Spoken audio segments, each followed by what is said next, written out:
ప్రభు బలలో పాలు పంపలు పొందే ముందుగా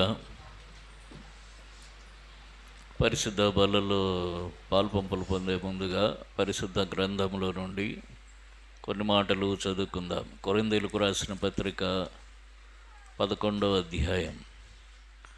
కొరింథీయులకు రాసిన పత్రిక 11వ అధ్యాయం 28వ వచనం కలిసి చదువుకుందాం. 28వ వచనం కలిసి చదువుకుందాం. కాబట్టి ప్రతి మనుష్యుడు తాను పరీక్షించుకున్న వలన అలాగ చేసే రొట్టెను తినే పాత్రలోనది త్రాగవలను. దానియేలు గ్రంథం 6వ అధ్యాయం.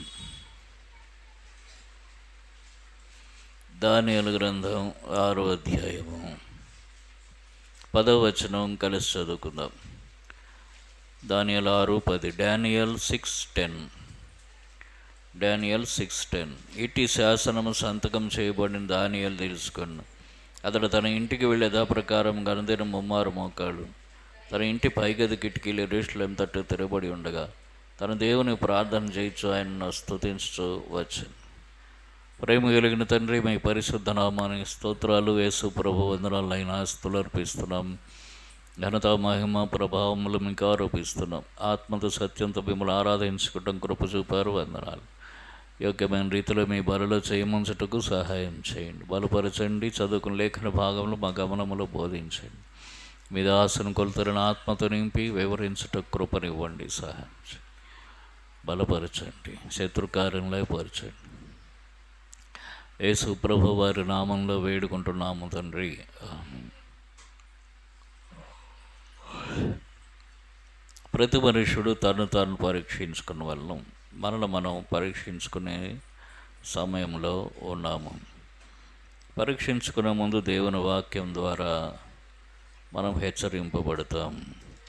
ఇక్కడ ఏమనుందంటే, ఇట్టి శాసనం సంతకం చేయబడినని.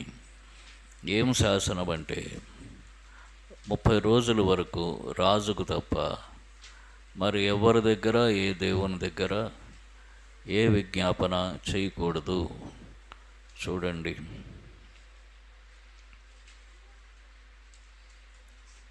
ఏ దేవుని యొద్దను ఏ మానవుని యొద్ద ఎవడు ఏ మనవి చేయకూడదు. ఎవడైనా చేసినట్లా వాడు సింహముల గుహలో పడత్రోయబడును. ఇది శాసనం. ఒక్క రాజుకే చెప్పాల. ప్రార్థన, విజ్ఞాపన, విన్నపం, మనవి ఏమన్నా రాజు దగ్గరికి తేవాలి, ఎవరి దగ్గరికి తేయకూడదు. 30 రోజులు, మళ్ళా ఎక్కువ రోజులు కాదు, 30 రోజులు, తక్కువ రోజులు కాదు అని శాసనం చేశారు. ఇట్టి శాసనము ఒకవేళ చేస్తే ఏమవుతుందిట? ఏమవుతుందిట? ఎవడైనను చేసినడలా వాడు సింహం గుహలో పడద్రోయబడును. 8వ వచనం, 7వ వచనం. సింహం గుహలో పడద్రోయబడును. కాబట్టి వాడికి శిక్ష ఏమిటంటే మరణం. ఇట్టి శాసనం సంతకం చేయబడినను. ఇట్టి శాసనం సంతకం చేయబడినను. దానియేలు అనుదినము ముమ్మారు తన దేవుని దగ్గరికి పోయి ప్రార్థన చేస్తున్నట్ట. అంటే ప్రార్థన చేస్తే ఏమొస్తుంది చెప్పండి? ఏమొస్తుంది? ఇప్పుడు ప్రార్థన చేస్తే దానియేలుకి ఏమొస్తుంది? ఒక రాజు ఉన్నాడు, ఆయనకు రాజ్యం ఉంది. ఆ రాజు పేరు దర్యావేషు.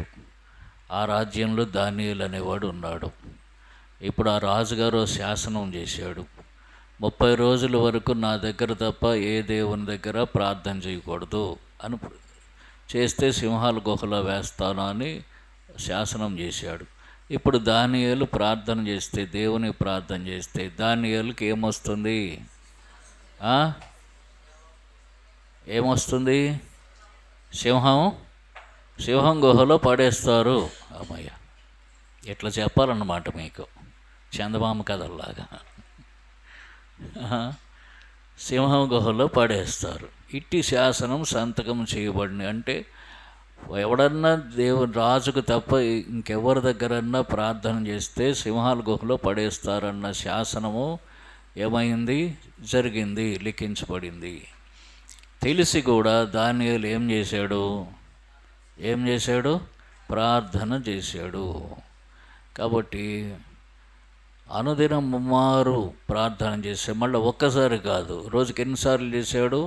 ముమ్మారు. యథాప్రకారము అంటే అలవాటు ప్రకారం. ఆయనకు ప్రార్థన అలవాటు. చాలాసార్లు మనం ప్రార్థన ఎట్లా చేస్తాం? అవసరం వస్తే పెద్ద ప్రార్థన చేస్తాం, అవసరం లేకపోతే ఇప్పుడు 1,00,000 రూపాయలు కావాలనుకోండి, నేను దేవుని దగ్గర ఏడు చేస్తాం. నువ్వు తప్ప ఎవరున్నారు ప్రభా, నాకు ఇచ్చేవాళ్ళు ఎవరున్నారు ప్రభా, వాళ్ళతో మాట్లాడు ప్రభా, వీళ్ళతో మాట్లాడు ప్రభా, అది చేయి ప్రభా, ఇది చేయి ప్రభా అన్ని అనేసి ఏడు చేస్తాం. ఎన్ని రోజులు దొరక్కపోతే అన్ని రోజులు ఏడుస్తాం. ఎప్పుడు ప్రార్థనే, ఎప్పుడు చూసినా ప్రార్థనే. ఎందుకు? 1,00,000 రూపాయలు కావాలా అవసరం. అది దొరికేసింది అనుకోండి, అప్పుడేం చేస్తాం? కాళ్ళు తన్ని పడుకుంటాం అంతే. ఎందుకంటే ఏమైపోయింది? అసలే అలసిపోయాం. ఎందులో అలసిపోయాం? ప్రార్థనలు అలసిపోయాం. ఇన్ని రోజులు ప్రార్థన చేసి అలసిపోయాము. కాబట్టి ఇప్పుడు ఏం చేయాలా? రెస్ట్ తీసుకోవాలి. అంటే అవసరం వస్తే ప్రార్థన, అవసరం లేకపోతే ప్రార్థన లేదు. కానీ ఈ పరిస్థితి మంచిది కాదు. యోనాకు చేప కడుపులో పడ్డాడు, అప్పుడు ప్రార్థన చేశాడు. చేప కడుపులో నుంచి బయటకు వచ్చిన తర్వాత ఏం చేశాడు? దేవునితో వాదులాడటం స్టార్ట్ చేశాడు. అవునా కదా? కాబట్టి మనం అవసరానికి ప్రార్థన కాదు. దానియేలు ఎట్లా ప్రార్థన చేస్తున్నాడు? ఆయనకి ఇప్పుడు ఏం అవసరం లేదు, అసలు ప్రార్థన చేస్తేనే చచ్చిపోతాడు. అటువంటి వాడు ఏం చేస్తున్నాడు? అనుదినము యథాప్రకారం అంటే అవసరము, అలవాటును బట్టి ఎప్పుడూ చేస్తున్నట్టుగా ప్రార్థన. రోజుకు 3 సార్లు కనీసం ప్రార్థన చేస్తున్నాడు. ఎంతమంది రోజుకి 2 సార్లు ప్రార్థన చేస్తారు? అంటే పడుకుని లేచి పడుకోయే ముందు అది మామూలు ప్రార్థనలు. పడుకుని లేచిన తర్వాత ప్రభా ఈ రోజంతా కాపాడు. పడుకునే ముందు ప్రభా పడుకుంటున్నాను నన్ను కాపాడు. అంతేనా? అట్లా కాకుండా ఒక క్రమంగా రోజుకు ఉదయం 1 గంట, రాత్రి 1 గంట, లేదా మధ్యలో ఎప్పుడైనా దినంలో 1 గంట, 1 అరగంట ప్రార్థన చేసే అలవాటు ఉందా? అది అలవాటు చేసుకోవాలి. ప్రార్థన విశ్వాస జీవితానికి చాలా అవసరం. ఇక్కడ దానియేలు ప్రార్థనే ఆయన నిలబెట్టింది, ఆయన భద్రపరిచింది, ఆయన గొప్పవాడిని చేసింది, ఘనపరిచింది, గౌరవం తీసుకొచ్చింది. ప్రతిరోజు ప్రార్థన చేస్తూనే ఉన్నట్ట. ఇది చూసింది. ఎందుకంటే ఇప్పుడు ప్రార్థన ఏం తీసుకుని వస్తుందంటే, ప్రార్థన ఒక్కటే కాదు, ఆయన భక్తి కూడా ఉన్నది. అందులో ఆయన భక్తి ఉంది. ఆయన భక్తి ఏమిటంటే ప్రతిదినం 3 సార్లు ప్రార్థన చేస్తాడు. ఉదయము, మధ్యాహ్నము, సాయంత్రం ప్రార్థన చేస్తాడు. అక్కడ కీర్తన 55:17 అనుకుంటా, చూడండి. 55:17 కీర్తన చదవండి ఎవరన్నా. 55వ కీర్తన 17వ వచనం.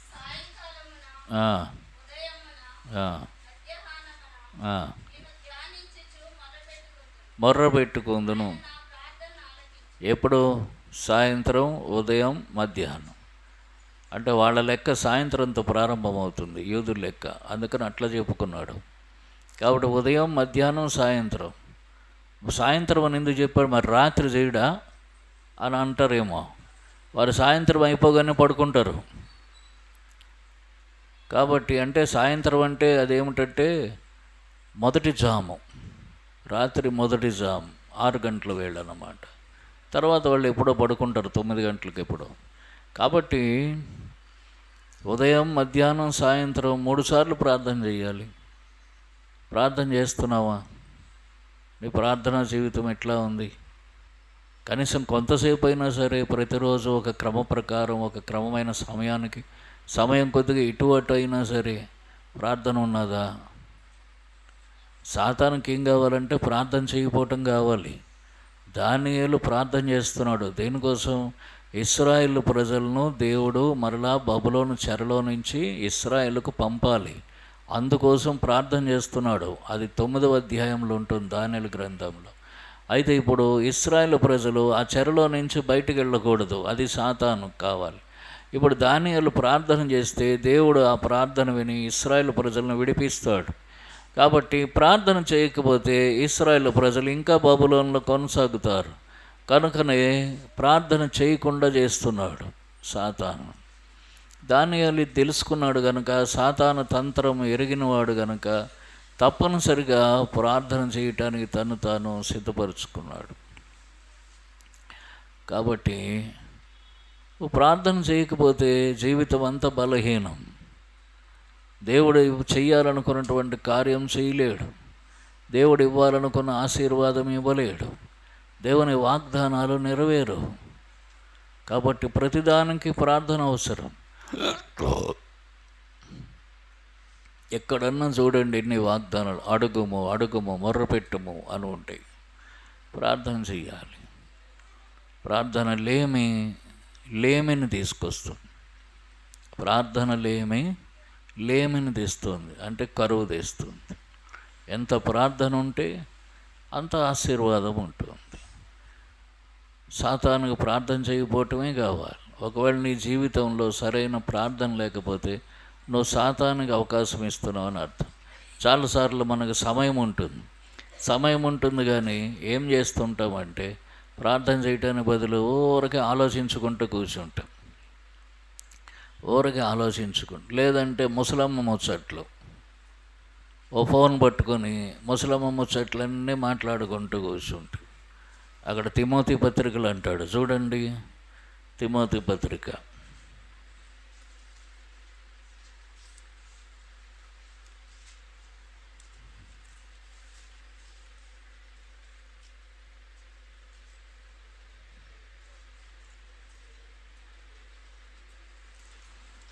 1 పత్రిక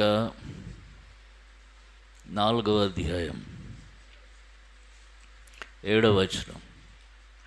1 పత్రిక 4:7 కలిసి చదువుకుందాం. 1 తిమోతి 4:7, 1 తిమోతి 4:7.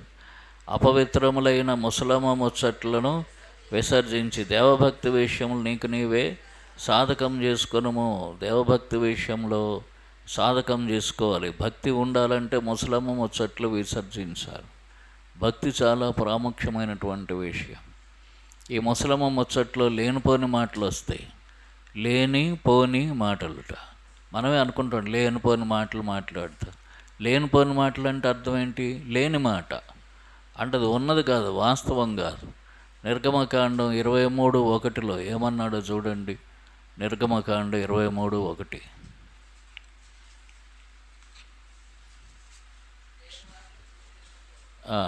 చదవండి గట్టిగా. లేని వార్తను పుట్టింపకూడదు. లేని వార్త పుట్టింపకూడదు అంటే తెలియని దాన్ని, తెలిసిన దాన్ని అవసరమైతే మాట్లాడాలి, తెలియని దాన్ని అసలు మాట్లాడొద్దు. లేని వార్త, అసలు అదొక వార్తట. వార్త అంటే అర్థం ఏంటి? పాకేసేదని అర్థం. వార్త అంటే అర్థం ఏంటి? అంత ఎక్కువ మందికి తెలిసిపోతుంది. మాట అయితే ఒకళ్ళిద్దరికే తెలుస్తుంది, వార్త అయితే ఎక్కువ మందికి తెలుస్తుంది. అంటే అది ప్రవహిస్తూ ఉంటే ఒకళ్ళ దగ్గర నుంచి ఒకళ్ళకి, ఒకళ్ళ దగ్గర నుంచి ఒకరికి. ఈ ఫోన్లు పట్టుకునేదని ఏదో మాట్లాడుకునేది. ఆ సంగతి అలాగట తెలుసా, ఈ సంగతి ఇలాగ తెలుసా, అది అయ్యింది తెలుసా, అంతా అయిపోయిన తర్వాత ఏమోలే అక్క, ఏమోలే అన్న, మనకెందుకులే ప్రార్థన చేద్దాం. అంతా అయిపోయిన తర్వాత ఇంకా మనకెందుకులేంటి? అర్థమవుతుందా? లేని వార్త, దానివల్ల ఎంతోమందికి అవమానం వస్తుంది. ఎవరి పేరో పాడు చేస్తాం, మనకు తెలియకుండానే ఎవరి పేరో పాడు చేస్తాం, ఎవరి హృదయాల్లో గాయపరుస్తాం, ఎవరిని అవమానపరుస్తాం. మనకు తెలియదు అక్కడ ఏం జరిగిన విషయం కూడా. మీడియాలాగా ఇప్పుడు మీడియాలు ఉన్నాయి చూసారా, అలా వాళ్ళిద్దరు విడాకులు తీసుకుంటున్నారని చెప్తాడు వాడు. వాళ్ళిద్దరు కలిసే తిరుగుతుంటారు. వాళ్ళిద్దరు విడాకులు తీసుకుంటున్నారు తెలుసా అని పెడతాడు. ఎందుకంటే వాడికి ఏదో ఒక వార్త కావాలి, మీడియా వార్త. మనల్లో కూడా అట్లనే కొంతమంది ఓ రకమైన వ్యర్థమైన మాట్లాడుకుంటూ బంధువులతో మాట్లాడుతూ ఉంటారు, స్నేహితులతో మాట్లాడుతూ ఉంటారు. ఈ పిల్లలు కూడా అంతే, ఫోన్లు పట్టుకుని అదే పనిక ఏవేవో మాట్లాడుతుంటారు. ఇదంతా లేని వార్తలు. ఇది దేవుని ఆజ్ఞకు విరుద్ధం. జ్ఞాపకం ఉంచుకోండి.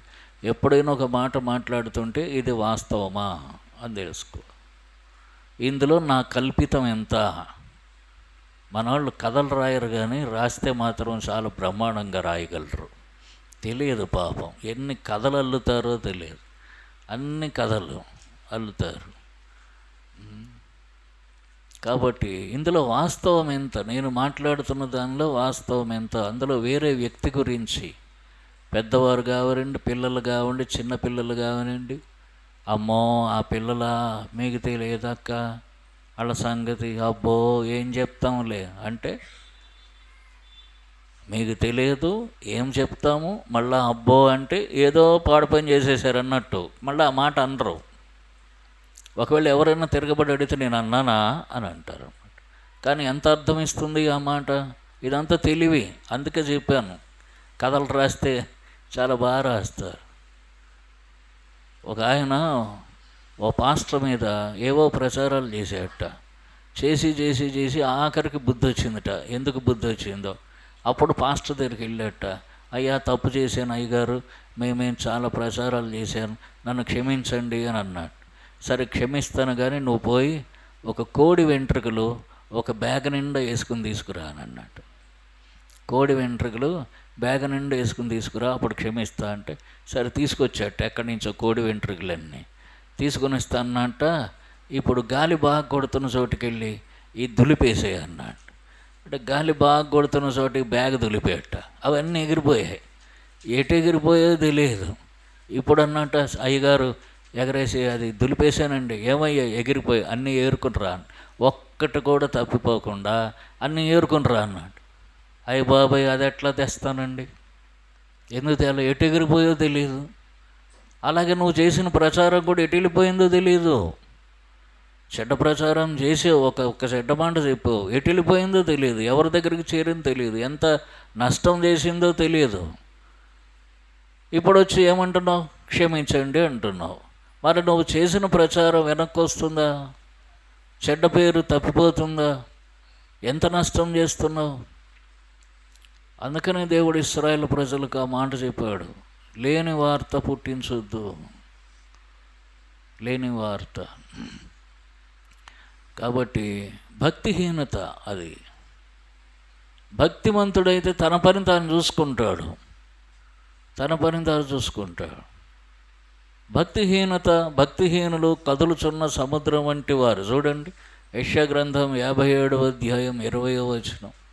యెషయా గ్రంథం 57వ అధ్యాయం 20వ వచనం చదవండి ఎవరన్నా. భక్తిహీనులు కదులుచున్న సముద్రం వంటి వారు, అది నిమ్మలించదు,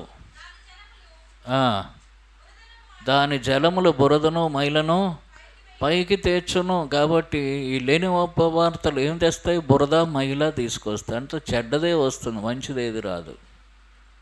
మంచి అయితే ఉన్న వార్త అవుతుంది, లేనిది చెడ్డ వార్త అవుతుంది. అది బురద మైల తీసుకొస్తుంది, అది మొత్తం పాకేస్తుంది. భక్తిహీనులు కదులుచున్న సముద్రం వంటి వారు, నెమ్మలించనేరదు, వారికి నెమ్మది ఉండదు.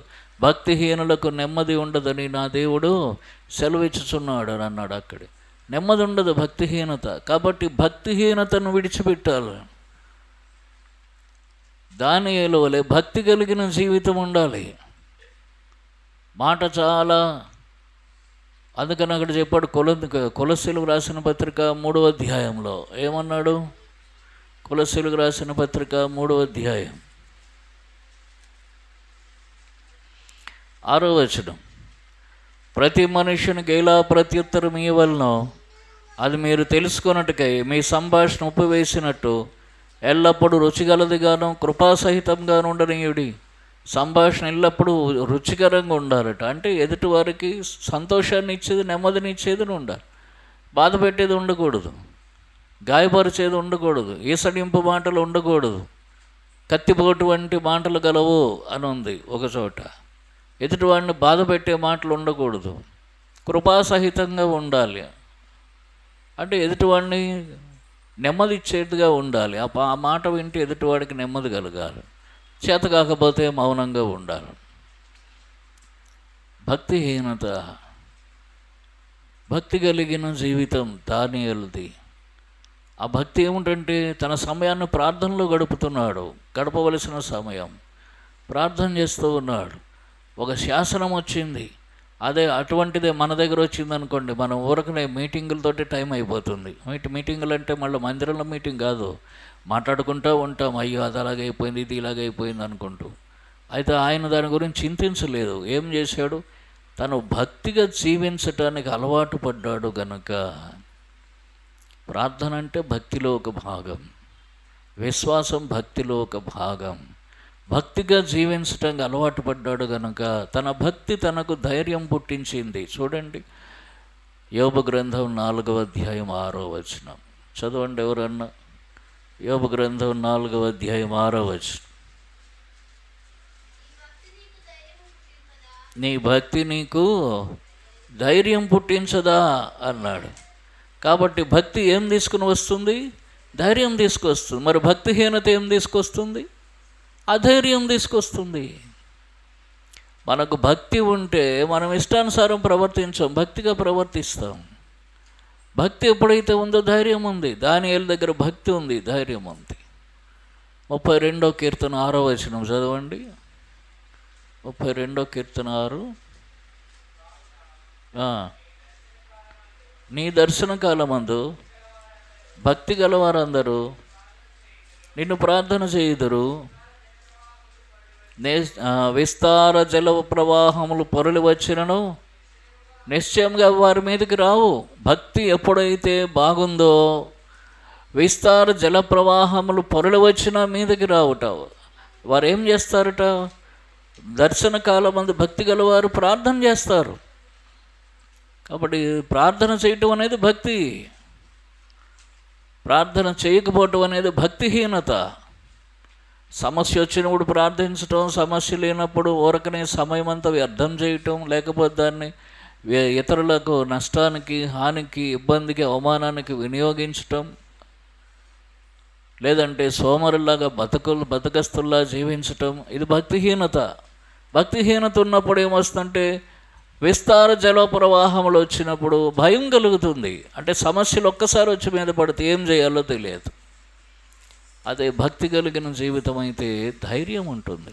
నీ భక్తి నీకు ధైర్యం పుట్టించుతుంది. దానియేలుకు ఆయన భక్తి ఆయనకి ధైర్యం పుట్టించింది. ఎప్పుడు ఏదో లేనప్పుడు కాదు, మరణ శాసనం మీద పడినప్పుడు ధైర్యంగా ఉన్నాడు. ఎందుకు? భక్తి ఉంది. చక్కగా తన జీవితాన్ని కట్టుకుంటున్నాడు, దేవుని దగ్గర కట్టుకున్నాడు. అప్పటికి 80 సంవత్సరాలు వాడు.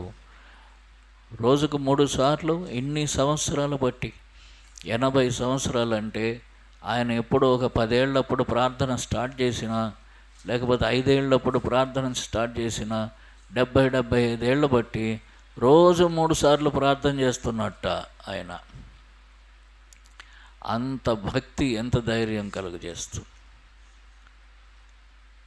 అంత భక్తితో ప్రార్థన చేస్తూ ఉంటే ఎటువంటి విస్తార జల ప్రవాహములు వచ్చినా సరే, అంటే ఎటువంటి శ్రమలు వచ్చినా, సమస్యలు వచ్చినా ఏం చేస్తాడట? నిశ్చయంగా అవి వారి మీదకి రావు. అంతవరకు వస్తాయి కానీ మీద పడవు. వచ్చినట్టు ఉంటాయి, మీద పడవు. అంటే మీకు అనిపించవచ్చు, ఇప్పుడు అందరం ఇక్కడ ఉన్నాం, పెద్ద వరద వస్తుంది, మన మీదకి రాకుండా ఉండిపోద్ది ఏంటి అనుకుంటామా? ఇవన్నీ కథలు చెప్తారు కానీ, బైబిల్లో ఉన్నది అట్లా చెప్తుంటారు కానీ, చెప్తుంటారు, వింటుంటాం అనుకోవచ్చు. ఇప్పుడు తుఫాను మొత్తం ఏదో పొంగిపోయి వచ్చేసింది, జమ్మగడ్డ అంతా చేసింది, మార్తినగర్ అంతా చేసింది, మన మీదకి రాకుండా ఉంటుందా అని అనుకోవచ్చు. సునామీ వచ్చింది తెలుసు కదా. పారాదీపులో ఒక చర్చి ఉంది. పారాదీపులో చర్చి దగ్గర, అది సముద్ర బొడ్డునే చర్చి ఉంది. ఇక ఈ సునామీ వచ్చిందని విశ్వాసులందరూ, ఆ చర్చికి వెళ్ళే విశ్వాసులందరూ చర్చిలోకి పోయారు. చర్చిలోకి వెళ్ళిపోయి చర్చిలో ప్రార్థన చేసుకుంటున్నారు. ఆ సునామీ చుట్టుపక్కల ఉన్నది అంతా కొట్టింది. పశువులు చచ్చిపోయి, మనుషులు చచ్చిపోయారు, ఇళ్ళు ఎగిరిపోయి ఈ చర్చి పెట్టగోడ వరకే వచ్చింది, దాటి రాలేదు. ఆ ఎగువన మళ్ళీ పోయారు, దిగువన పోయారు, ఎగువన పోయారు, చుట్టుపక్కల పోయారు, ఇక్కడికి రాలేదంతే, తప్పిపోయింది. వాస్తవం ఇది. ఒక 20 సంవత్సరాల క్రితం జరిగిన సంఘటన. 20 సంవత్సరాలు అంటే నిన్న మొన్న విశ్వాసులకు జరిగినదే. అర్థమవుతుందా? కాబట్టి భక్తి, ప్రార్థన ఎల్లప్పుడూ కూడా విస్తార జల ప్రవాహంలో పొరలు వచ్చాయి, నిశ్చయంగా వారి మీదకి రాలేదు. వాక్యం సత్యం, నమ్మండి వాక్యాన్ని. కనుక భక్తి కలిగిన జీవితం కలిగి ఉండాలి. కలిగి ఉన్నావా భక్తి జీవితం? నీ భక్తి నీకు ధైర్యం పుట్టిస్తుందా? పరిస్థితులు ఏమనంటే మొండిగా రానిలే చూసుకుందాం అది మొండిగా అంటుంటారు కొంతమంది. ఆ మొండితనం అంతా మళ్ళీ లాస్ట్లో వచ్చేసరికి ఇంక వెలవెల కొట్టుకుంటారు. అట్లా కాదు, నిశ్చలమైనటువంటి స్థితి భక్తి ద్వారా రావాలి. తర్వాత ప్రార్థన ద్వారా రావాలి. నిశ్చయం ప్రార్థన చెయ్యాలి. దేనికోసం ప్రార్థన చేస్తున్నాడంటే ఆయన ఒక ప్రార్థన చేసి ఉంటాడు. దానియేలు సింహాల గుహలో వేశారు. సింహాలు ఆయన్ని ఏమీ చేయలేదు. చూడండి, దానియేలు గ్రంథం 6వ అధ్యాయము 16వ వచనం. దానియేలు 6:16. అంతటా రాజు ఆజ్ఞ అయ్యగా బంట్రౌతులు దానియేలును పట్టుకొని పోయి సింహం గుహలో పడద్రోయగా రాజు, నీవు అనుదినము తప్పక సేవించున్న నీ దేవుడే నిన్ను రక్షించునని దానియేలుతో చెప్పాను. సింహాల గుహలో పడద్రోశారు. మరలా ఉదయాన్నే లేచి వచ్చాడు రాజు. లేచి వచ్చి ఏమన్నాడు? 19వ వచనం. తెల్లవారుజామున రాజు వేగరమే లేచి సింహాల గుహ దగ్గరకు త్వరపడిపోయాను. అతడు గుహ దగ్గరకు రాగానే 20వ వచనం, దుఃఖస్వరముతో దానియేలును పిలిచి, జీవం గల దేవుని సేవకుడు అయిన దానియేలు, నిత్యము నీవు సేవించుచున్న నీ దేవుడు నిన్ను రక్షింపగలిగనా అని అతన్ని అడిగాను. 21. అందుకు దానియేలు, రాజు చిరకాలం జీవించునుగాక, నేను నా దేవుని దృష్టికి నిర్దోషినిగా కనబడితిని గనుక ఆయన తన దూతను పంపించి సింహములు నాకు ఏ హాని చేయకుండా వాటి నోళ్ళు మూయించెను. కాబట్టి ఏం ప్రార్థన చేస్తుంటాడు? ఒక మాట చెప్తాను, నా దేవుని దృష్టికి నిర్దోషిగా కనబడితిని అంటే ఏం ప్రార్థన చేస్తుంటాడు? దేవా, నేను నీ దృష్టికి నిర్దోషినైతే సింహాలు నాకు హాని చేయకుండా నువ్వే కాపాడు. నేను నీ దృష్టికి దోషినైతే సింహాలు నన్ను తినేని. అంతే. ఇదే ప్రార్థన చేసి అప్పగించుకుని ఉంటాడు. మళ్ళీ స్తుతించట. కాబట్టి ఆయన ప్రార్థన దేవుడు విన్నాడు. దేవుడు అన్నాడు, ఈయన నిర్దోషి. దేవుడే రుజువుపరిచాడు. కనుక నీ భక్తి నీకు ధైర్యం పుట్టించుదా? కొన్ని పరిస్థితుల్లో మన మీద నేరారోపణలు జరుగుతాయి, భయంకరమైన నేరారోపణలు జరుగుతాయి.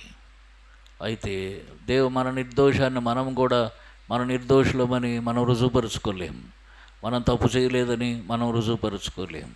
అయితే దేవుడే రుజువుపరుస్తాడు. చూడండి, 37వ కీర్తన 5వ వచనము 6వ వచనంలో ఉంటుంది. 37వ కీర్తన 5వ వచనం ఏమో చూడండి. 6 వెలుగువలే నీ నీతిని, మధ్యాహ్నం వలె నీ నిర్దోషత్వమును వెల్లడిపరచను. ఆయన వెల్లడిపరుస్తాడు నీ నీతిని, నీ నిర్దోషత్వాన్ని వెల్లడిపరుస్తాడు. ఎప్పుడు? మన భక్తి సరైనది, నిశ్చలమైనది అయినప్పుడు, భక్తి మంచిదైనప్పుడు, ప్రార్థనా జీవితం నిలకడగా ఉన్నప్పుడు, దేవుని ఎదుట నిర్దోషులంగా మనం జీవిస్తున్నప్పుడు. ఆయన అన్నాడు, నేను నా దేవుని దృష్టికి నిర్దోషిగా కనబడితిని. మనం చెప్పగలమా? నేను నా దేవుని దృష్టికి నిర్దోషిగా ఉన్నాను. ఖబర్దార్, ఎవరన్నా రండి, బస్తే మేము సవాల్ చూసుకుందాం.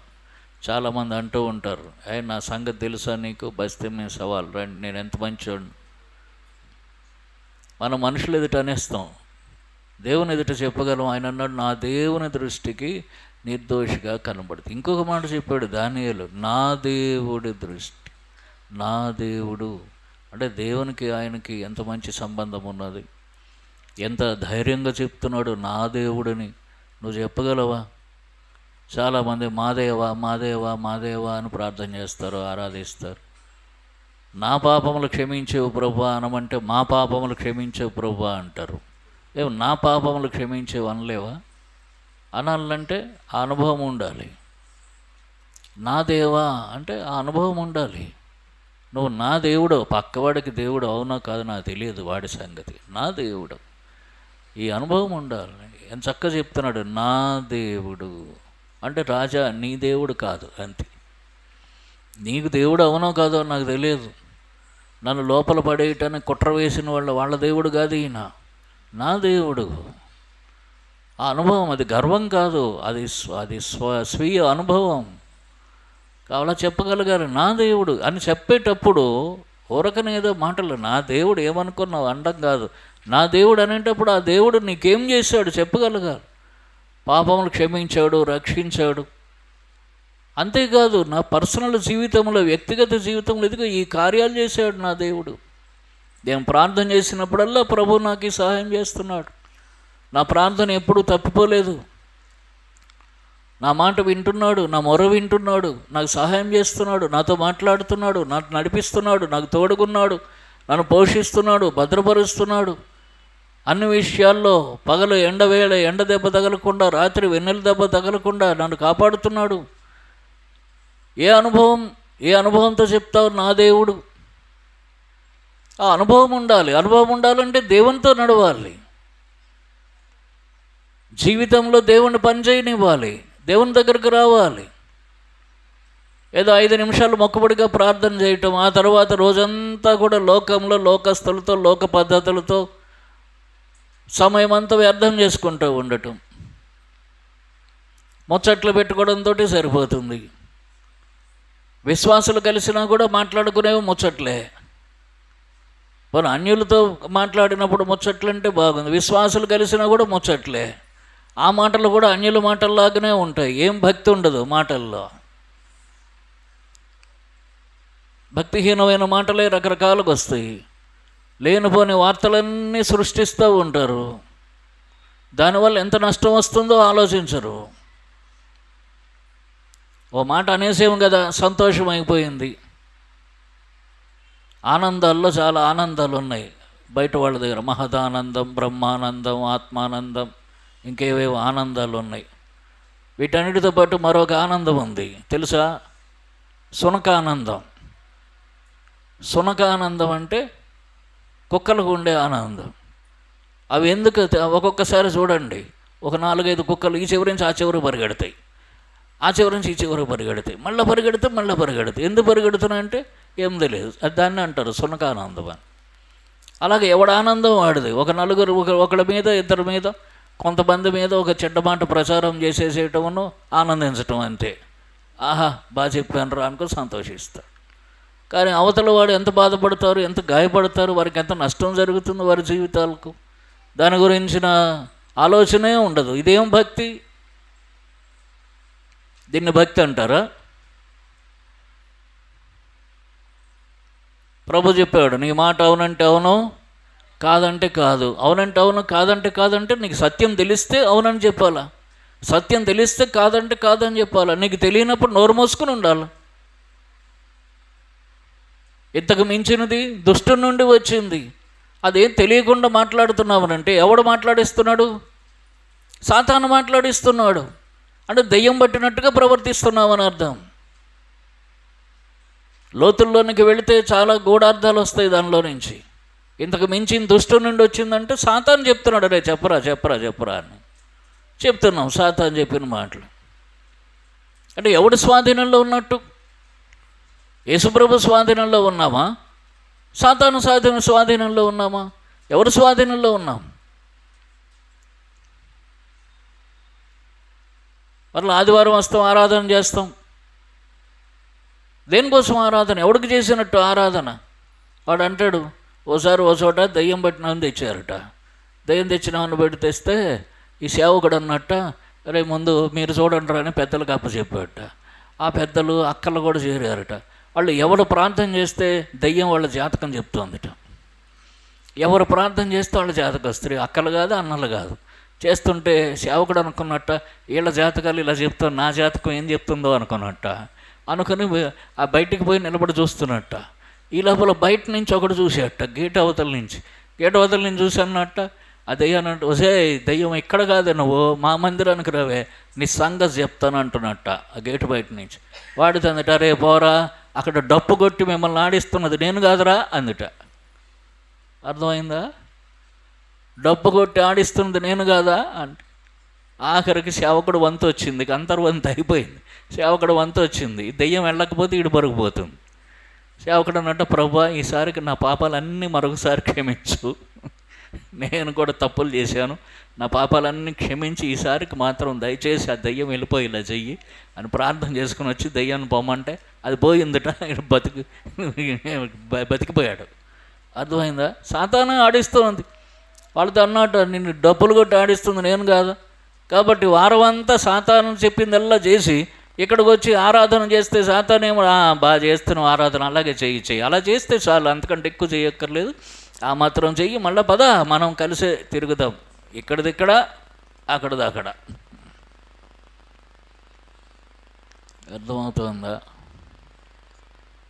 ఎవరి వలలో ఉన్నావు? నీ భక్తి ఎట్లా ఉంది? నిజమైన భక్తి ఉన్నదా? హోషేయ 6వ అధ్యాయంలో చెప్తాడు, 4వ వచనంలో 6వ వచనంలో, పొద్దున్న కనిపించిన భక్తి మళ్ళీ రాత్రికి ఉండదుట. చూడండి, హోషేయ గ్రంథం 6వ అధ్యాయం, హోషేయ గ్రంథం 6వ అధ్యాయము 4వ వచనం. ఎఫ్రాయిము, నిన్ను నేనేమి చేతును, యూదా నిన్ను నేనేమి చేతును, తెల్లవారుగానే కనబడి మేఘం ఎగిరిపోవునట్లును, ప్రాతకాలమున పడు మంచు ఆరిపోవునట్లును మీ భక్తి నిలవకపోవును. నిలవని భక్తి. తెల్లవారుగానే కనపడు మేఘం, ప్రాతకాలమున పడు మంచు. ప్రాతకాలం అంటే ఉదయాన్నే తెల్లవారుజామున మంచు పడుతుంది, అది సూర్యుడు రాగానే ఆరిపోతుంది. ఉదయాన్నే మేఘం కనిపిస్తుంది, ఆ మేఘం వర్షిస్తున్నారు కదా, అది వర్షించదు, అది అప్పుడు మాత్రం ఉంటుంది అంతే, తర్వాత వెళ్ళిపోతుంది. సూర్యుడు రాగానే రెండు వెళ్ళిపోతాయి. అలాగనే భక్తి కూడా నిలవదు. ఆదివారం భక్తి అంతే, అది కూడా ఎంతసేపు, ఆ గంటన్నర భక్తి, అది అయిపోయింది మళ్ళీ మామూలే. బయటికి వెళ్ళామనంటే మళ్ళీ మామూలే. నిలవని భక్తి దేనికి ప్రయోజనం? రేపు ఒక శ్రమ వచ్చింది, ఒక సమస్య వచ్చింది, నిలవగలవా? ధైర్యంగా నిలబడగలవా దేవుని కోసం? దానియేలు దేవుని కోసం ధైర్యంగా నిలబడ్డాడు, ప్రాణం పోయినా పర్వాలేదు అనుకున్నాడు. అలాగ నిలబడగలవా? భక్తి నిజమైనదైతే ధైర్యం వస్తుంది దేవుని కోసం బతకడానికి. భక్తి నిజమైనది కాకపోతే దేవుని కోసం నిలబడటానికి ధైర్యం రాదు. ఎక్కడో చోట తప్పించుకునే మార్గం వెతుక్కోవడంతో సరిపోతుంది. దానియేలు చెప్తున్నాడు, నా దేవుడు. ఈ అనుభవం చెప్పగలవా? నా దేవుడు ఏం చేశాడు? నీ దేవుడు అంటే ఎప్పుడు చెప్పిందే చెప్పటం కాదు, కొత్తగా ఏమైనా చేశాడా? తరువాత నిర్దోషిని చెప్తున్నాడు, దేవుని ఎదుట నిర్దోషిని. మాట చెప్పగలవా? నేను నా దేవుని ఎదుట నిర్దోషిని. రోజు దోషాలు చేస్తుంటే ఎప్పుడు చెప్తాం నిర్దోషిని? ఏదో సంవత్సరానికి ఒకటి చేసాము, క్షమించాడు ప్రభు అంటే వేరే విషయం, అది ప్రభు క్షమించాడు, ఇప్పుడు నిర్దోషిని. రోజు ఏదో ఒక దోషం. కనుక నిర్దోషమైన జీవితం కలిగి ఉండాలి. అందుకోసం దేవుని దగ్గర సరి చేసుకోవాలి. ప్రతి మనుష్యుడు తను తాను పరీక్షించుకోవాలి. పరీక్షించుకోవటమే కాదు, రండి ఈ సామెతల గ్రంథం మాట మీకు కూడా బాగా తెలుసు. ఎన్నో అధ్యాయం అది? 13వ అధ్యాయమా?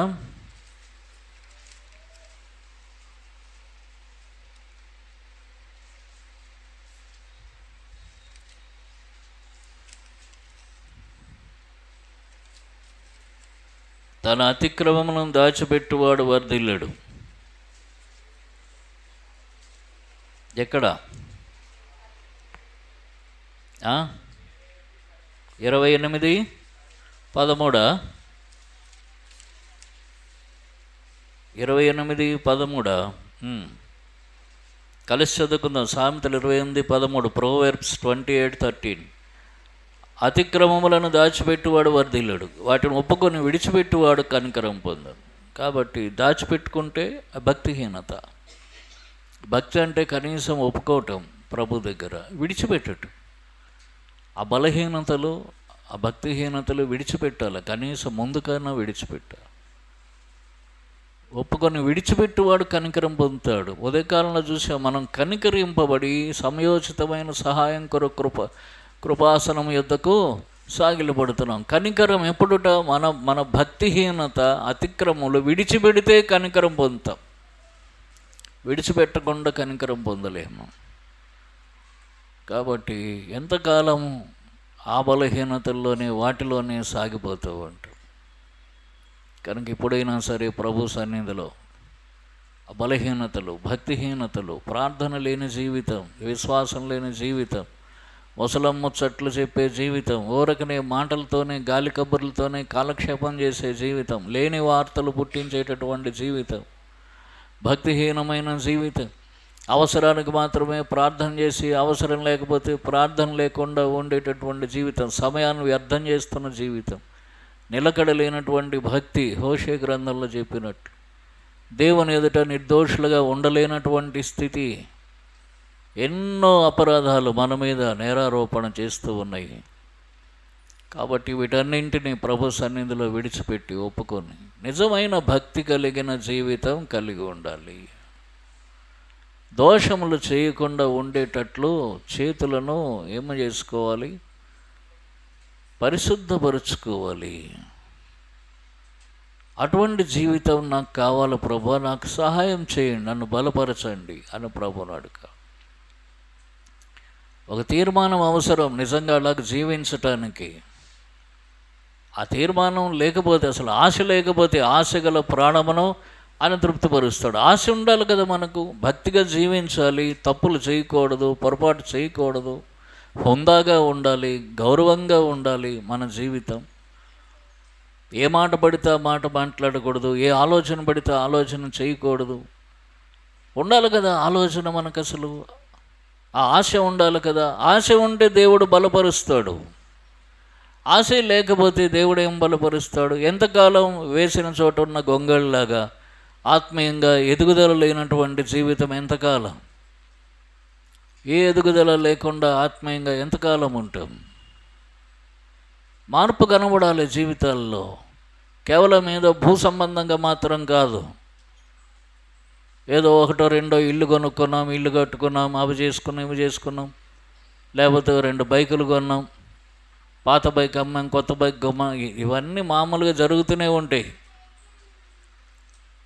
ఆత్మీయంగా ఇదిగో నేను ఇట్లా ఉన్నాను ఎవరు చెప్పక్కర్లేదు. నీకు నీ ఆత్మీయ స్థితి, నెమ్మది, నీ సంతోషాన్ని ఇవ్వాలి. అది మోసం చేసుకోకూడదు, నేను బాగున్నానని. కాబట్టి నిజమైన భక్తి, ఆశ ఉంటే దేవుడు సహాయం చేస్తాడు. విడిచిపెట్టాలా. నీ దోషాలు నీకు తెలుసు, నా దోషాలు నాకు తెలుసు. ప్రభువుకి అన్నీ తెలుసు. ప్రభు దగ్గరకు వచ్చినప్పుడు మనం ఒప్పుకుంటున్నామో లేదని చూస్తున్నాడు. ప్రభువా నీకు అన్నీ తెలుసు కదా ప్రభువా అంటే, అన్నీ తెలుసు ఆయనకు. మళ్ళీ మనం చెప్పాలండి నీకు తెలుసు కదా ప్రభువా అని. ఒక ఆయన ప్రార్థన చేసేవాడు, ఏమనివ్వండి, ప్రభువా లోకంలో ఉన్నాను కాబట్టి, లోకస్తులతో కలిసి తిరుగుతున్నాను కాబట్టి, ఏదైనా లోకంలో ఉన్నది నాకు అంటుకున్నదని నువ్వు అనుకుంటే నువ్వు క్షమించేయి ప్రభువా అంటే, ఈయనేం అనుకోవట్లేదు అనమాట. ఇంకా అంత లోకం తప్పు, దేవుడు క్షమించేయాల, ఈయన మాత్రం పరిశుద్ధుడు. ఇదేమిటంటే వేషధారి ప్రార్థన. ఆ సొంకరి పరిసేయుడు వచ్చినప్పుడు పరిసేయుడు చేసిన ప్రార్థన లాంటిదన్నమాట అది. అతిక్రమలు దాచిపెట్టడం, వర్ధిల్లడు. అర్థమైందా? భూలోకంలో బాగుండొచ్చు, దాని ఏముంది. ఒక గవర్నమెంట్ ఉద్యోగం ఉందనుకోండి, అటు రిటైర్ అయిపోయినంత వరకు జీతం వస్తుంది. తప్పులు చేయకుండా ఉద్యోగం చేసుకుంటే ఉద్యోగం ఏం పోదు. పని చేసేవాడికే సమస్యలు వస్తాయి, చెయ్యని వాడికి అసలు సమస్యలు గవర్నమెంట్లో. అదేం ఆశీర్వాదమా? అన్యుడు కూడా ఉంటుంది అది, ఆ ఉద్యోగమును ఆ జీతమును. నేను చాలా నిక్కచ్చుగా నువ్వే కాదు అందరూ ఉంటారు. కాబట్టి అది కాదు ఆశీర్వాదం. ఆత్మీయంగా వర్ధిల్లటం తెలుసుకోవాలి. ఆత్మీయంగా జీవితం వర్ధిల్లుతోందా? ప్రభువే దాన్ని తెలియజేస్తాడు, బయటపరుస్తాడు. కనుక ఆత్మతో నింపబడి ఉండాలి, ఆత్మ నడిపింపు ఉండాలి, ఆత్మ సహకారం అన్నిట్లో ఉండాలి, ఆత్మ సన్నిధి అనుభవిస్తూ ఉండాలి. అది చాలా సంతోషకరమైన విషయం. అన్ని పరిస్థితుల్లో దేవుని సన్నిధి మనతో కూడా ఉంటే అంతకంటే కావాల్సింది లేదు. నువ్వు ఎక్కడుంటే అక్కడ దేవుని సన్నిధి నీతో ఉంటే అంతకంటే కావాల్సింది లేదు. నువ్వు ప్రయాణంలో ఉండు, ఎక్కడన్నా ఉండు, దేవుడు నీతో కూడా ఉంటాడు. ప్రభు చెప్పాడు, ఇదిగో యుగ సమాప్తి వరకు సదాకాలం మీతో కూడా ఉన్నానంటే, సదాకాలం అంటే మనం ఎక్కడున్నా ఆయన ఉంటాడు. ఆ అనుభవం ఉండాలి. దేవుడు ఇదిగో ఇప్పుడు నాతో కూడా ఉన్నాడు. దేవుడు ఉన్నాడంటే దహించు అగ్ని. అప్పుడు ఏ పాపము చేయలేవు, పాపపు ఆలోచన చేయలేవు. కనుక ఆ విధంగా ఆత్మీయంగా అభివృద్ధి పొందాలి. ఎంతకాలం పడుతుంది దానికి? కాలం గడిచిపోతూ ఉన్నది. ప్రభు రాగనై ఉన్నాడు. ఎప్పుడు వస్తాడో తెలియదు. ఆయన వచ్చినప్పుడు సిగ్గులేని ముఖంతో ఆయన ఎదుర్కోవాలని రాయబడి ఉంది. మరి మనం ఈ బలహీన స్థితిలో ఉంటే ఏం సిగ్గులేని ముఖంతో ఎదుర్కొంటాం? మనం చేసినవన్నీ ఎదురుగా స్క్రీన్ మీద కనిపిస్తాయేమో బహుశా, ఎదురుగా సిగ్గుపడతాం. మన మనస్సాక్షి నేరారోపణ చేస్తుంది. అప్పుడు ధైర్యం ఉండదు ఎదుర్కోవడం, తల ఎత్తటానికి. కనుక మరొకసారి మన అంతరంగ స్థితి ప్రభు దగ్గర ఒప్పుకుందాం, క్షమించమని అడుగుదాం. భక్తిహీనత ఒప్పుకుందాం, క్షమించమని అడుగుదాం. ప్రార్థన రాహిత్యం, ప్రార్థన లేని స్థితి ఒప్పుకుందాం, క్షమించమని అడుగుదాం. ఇతరుల మీద నేరారోపణ చేస్తున్న స్థితి, నిందారోపణ చేస్తున్న స్థితి ఒప్పుకుందాం, విడిచిపెడదాం. ఒక నూతనమైన భక్తి కలిగిన జీవితం, ఒక క్రమశిక్షణతో కూడిన భక్తి కలిగిన జీవితం ప్రభువా నాకు దయచేయమని ప్రభు దగ్గర వేడుకుందాం. అలాగన క్షమించబడిన వారమే యోగ్యమైన రీతిలో ప్రభు బలలో పాలు పంపులు పొందుతాం. ప్రభు సహాయం చేయనుగాక. మోకరిల్లండి.